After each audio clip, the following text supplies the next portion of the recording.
Hey, welcome back and take two. Well, welcome back to the Dialogues About Death show with your host, Chris Miller. Hi, Chris. How are you this morning? I'm doing well, Mary. Thank you for helping me out and getting this thing rolling this morning.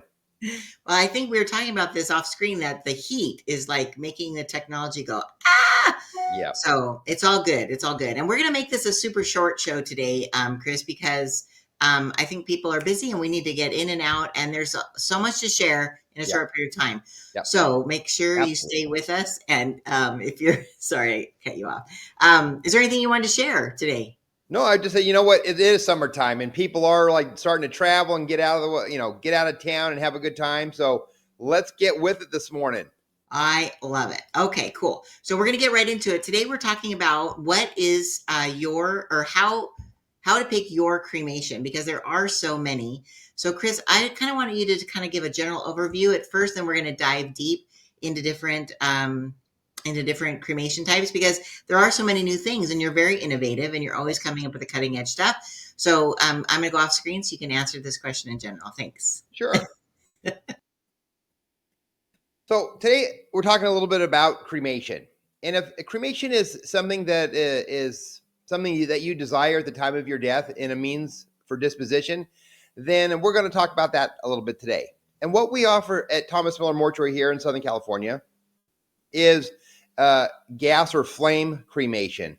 So when cremation takes place, once we get all the documentation, everything prepared and settled, we will go ahead and get your body prepared and put it into a machine called a retort.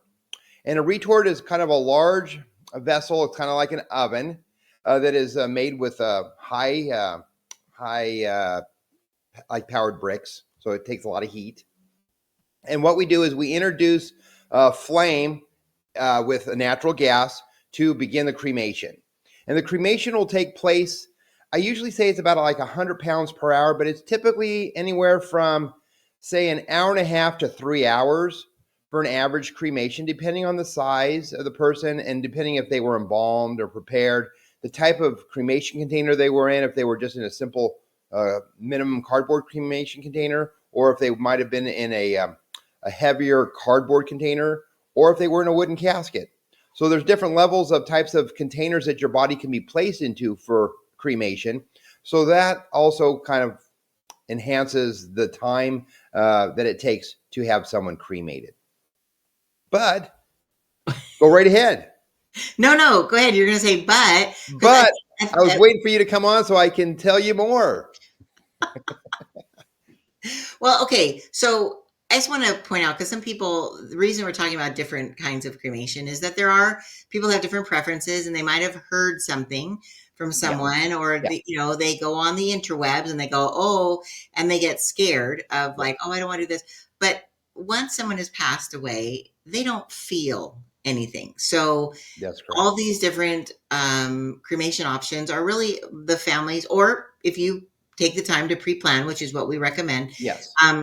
You can get cremated any way that you choose to, or if you've left it up to your family, there are different options that would make them feel comfortable. But every single type of cremation doesn't hurt. It's very clean and eco-friendly. Like everything you do is top notch. So I kind of want to throw that in there, because sometimes some people think, I don't want to burn. I'm like, well, you're not there. You're in heaven, hopefully. So you're not there. It's just how we take care of the remains. We all hope and pray everybody is not burning. Hopefully everybody goes up and everybody's good. There could be a whole different type of flame somewhere else, but we won't get into that today. No.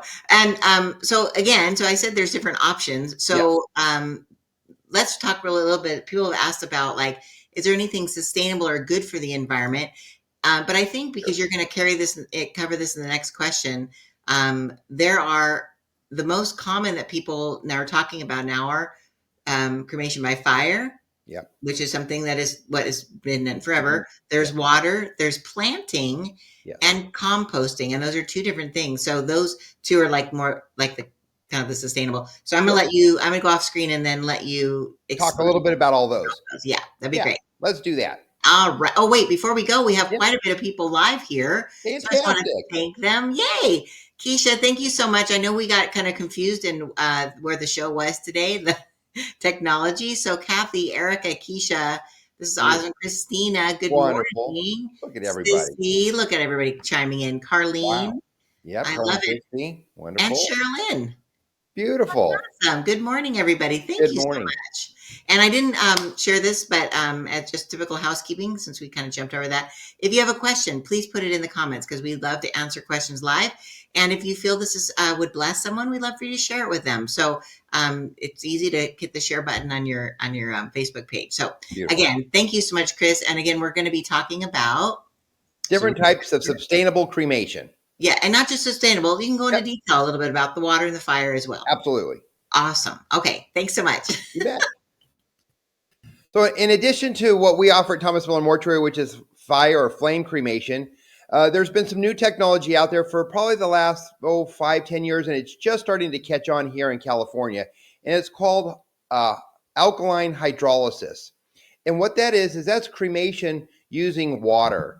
And people say, well, how can you cremate with water? Well, what they do is your body is placed into a chamber filled with water and a chemical called lye. And lye is part of it's a chemical that's natural in the environment, and it helps break down the body into just its ashes. So it'll dissolve and break down all of your skin and flesh and all the organs. So then you just have your bones left to process afterwards. And so that is a means. So for those people that aren't really keen on a fire cremation, they can do a water or alkaline hydrolysis, which is now the first one has just opened in California, and it's just about 45, 50 miles south of our funeral home. So if it's something that people are wanting to do, we can definitely talk more about it. And it is an option, but we just don't do it personally. It does take a little bit more time. So if people are in a rush, needing their ashes back for a ceremony or going somewhere with them, the alkaline hydrolysis process takes a little bit longer, and since it's offsite, it also. So I would say it's going to be a week or two for us to get that process taken care of for you, if that's something that you're wanting. In addition to those two options, the people can also be what we call planted, and so after you're cremated, your ashes can go into like a forest. They can be put into an outdoor area, which is a little bit more natural and more biodegradable, more friendly, than instead of just keeping them in an urn or keeping them in a place of remembrance.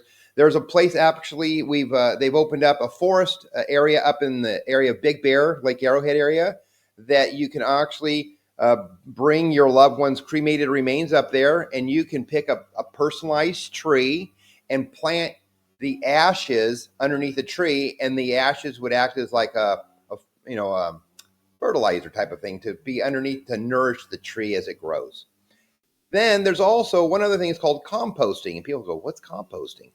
Well, composting, a lot of people compost at home, and when you compost all your leftovers and things like that. But this is where you take your body, and it's not embalmed, it's not really prepared. You're just wrapped in a cotton shroud naturally, and then you're placed in a burial site.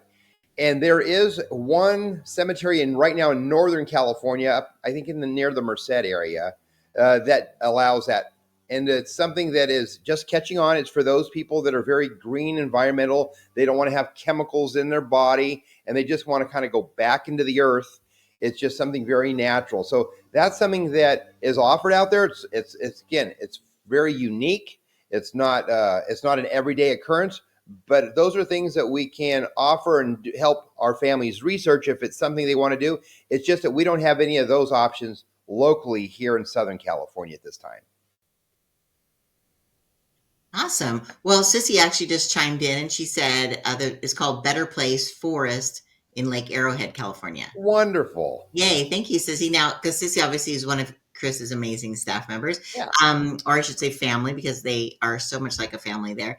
But I'm curious, you said they're cremated. So even though they're composted, are they still? So composting and planting. So planting is the cremated remains being planted Oh, in a forest. Composting is the whole body just being buried in the ground. okay. Okay. So that's the difference between the composting or a planting. Okay, because I've seen some things where it's like it's not a real person, but like it's a drawing that they can plant like a tree into the container, and then a tree grows from your remains. Well, Is that we true? have an we have an urn such as that at our funeral home that we offer, and it's a starting kit that you could take your cremated remains with seedlings, and you can take that vessel home and plant it in your backyard. So your Oh, cremated remains are part of a tree that would grow, but it would take a long time for it to grow. So yes, we offer that also, and okay, we offer that today, and we actually have it as a sample in our selection room, in our urn room. You can okay, actually get the little starting kit for planting of a tree with your cremated remains. okay, okay. Interesting. Because Yeah. I'm a Ted Lasso fan, Yes. and there was did you see the funeral episode? Yes. And so That's good. with the apple, he's Yeah. like delicious. So some people might not, want that, but I know. it's an option for people. So thank you, Chris, for sharing all that. I think that, and so with the composting, you say put the remains like to go up to Lake Arrowhead or in your backyard. That would be a fire cremation, right? That's correct. So Okay. yes, we would do a cremation, and you can do the cremation with fire is going to be done how it's been done for decades here in the United States, if not hundreds of years. Right. Kind of how cremation kind of started with fire naturally, but now they use it with natural gas to help feed it to speed up the process. The alkaline hydrolysis process is using water and lye, so it kind of does sterilize everything. So there's not a lot of nutrients in the ashes. There's not a lot of nutrients in your ashes even with fire because of the it gets so hot. It does kind of make them sterile. So there's not a lot of nutrients in, even though you have your bone left, and your bone has a lot of minerals and things in them. Sure. After cremation, the heat kind of sterilizes all of that. So there's no there's no good or there's no bad. It's just kind of neutral. So Right. that's why you can use it as a byproduct to start planting, but you would have to add nutrients really to help the tree grow because your cremated remains themselves wouldn't be enough to help grow because there's no nutrients in your cremated remains. Okay. Well, that's it. Very interesting. And There then you you go. mentioned something before we got started that I was surprised to hear with the water cremation that it actually is beneficial to our water system. So, can you It still? is years ago. This was about 15, 20 years ago when this was just getting off the ground. I was in the process of writing some legislation for the state of California to try to get alkaline hydrolysis approved here in the state. And it Okay. went all the way to Sacramento, and our legislators worked on it, and they kept shooting it down for several years, kind of being a political thing. And I'm not going to get political today, but it was just kind of a political thing here. Sure. And it went back and forth for several years, and we just finally gave up on it and said, you know what, maybe the state's just not ready for it yet. Right. And so about 5, 6 years ago, somebody picked it up again and ran with it, and they finally got it approved. And so it's just really, again, we just had the first one here in the state of California approved like this a year and a half, 2 years ago. It's been very recent. Oh, wow. Okay. Yeah, so it's very new to our state. He's the first one. It's down in Fallbrook. It's just, like I said, about 45 minutes to 50 minutes from us. And if a family is interested in that, we can partner with them to do that. But going back to being beneficial, when I was in the process of trying to put one of these alkaline hydrolysis machines in Corona, I actually went to my water department here in the city, and I was talking to them about that, of saying, hey, is this good or bad for the the system, our water system? And Sure. they were saying that the byproduct, and again, your remains stay in a chamber, so you're gonna get your loved one back, but it's the byproducts that kind of filter out through the system will go in down into the water treatment plant. Sure. And they were All, saying that all cleaned out. Like it's yes, not yes, in our water, what like to that's drink. right. It's not the water that we drink. It goes into the treatment plant just like where all of our other stuff goes, and it gets all treated and then reprocessed for the recycling water that we use in our parks and on Yes. our landscapes. That's where they Yes. use that water in our Yes. treatment plant. So The purple pipes. that's right. All the purple fire hydrants, all the purple pipes and stuff. So Yeah. that's where all that water goes. And they were saying that if I were to introduce that into our water system, that it would actually benefit and help the city's water system because it would help neutralize some of all the stuff that's down in there before it gets to the water treatment plant. So it almost would be treating the water before it got to the treatment plant. So that's Wow. what they told me. That was just that's what I heard. I'm just taking that with a grain of salt. But I was looking forward to doing that, but it wasn't really cost effective at the time. It still really isn't cost effective It's an yet expensive uh, option. Yes. because it's an expensive option and Yeah. it's time consuming. It takes a lot longer than it does a regular flame cremation. Right. Right. And I think, yeah. And so that would be definitely something you'd plan ahead for. Absolutely. So, yeah. Okay. Well, gosh, Chris, you've answered all the questions. Thank you so much for, Yeah. yeah, people ask random questions, and it's awesome to have someone answer those for You them. bet. And everybody, we had so many wonderful guests today. Thank you so Yeah. much for coming on and sharing your ideas and thoughts and sharing the show as well. Okay, Be- so our what? Say it again. Before we go though, Mary, Yes. I just want to make an announcement about, we're coming into the 4th of July weekend. We Yes. have this weekend and next week. Next week, we're such patriots and stuff.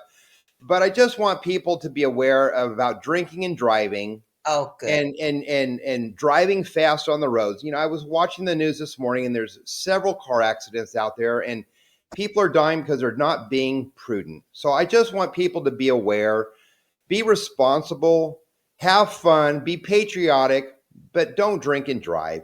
I don't need you any sooner as a client. I'd rather have you live as long as you can and be prosperous with your family and enjoy life as long as you can. Make good decisions out there and have a beautiful and wonderful patriotic 4th of July. I love that. Thank you so much. And because we're in the city of Corona does it up big It on does. 4th of July. We have a parade, we have a fireworks celebration, and a whole party out on the Santiago Park. So we hope that we'll see you guys out there Yes. as well. But thank you for reminding people to do that because, yeah, you don't need any more business. You're No, fine. I'm doing it. And I also want to announce that our next show is on July 26th. We're doing a little less during the summer because people are busy. Yep. And so we look forward to having you guys come back on July 26th. We'll be promoting on all his platforms. Great. But until then, we appreciate you coming on to our episode 13, How to Choose Your Cremation. Until July 26th, thank you so much, everybody. Again, happy 4th of July and God bless you. Bye bye. Bye.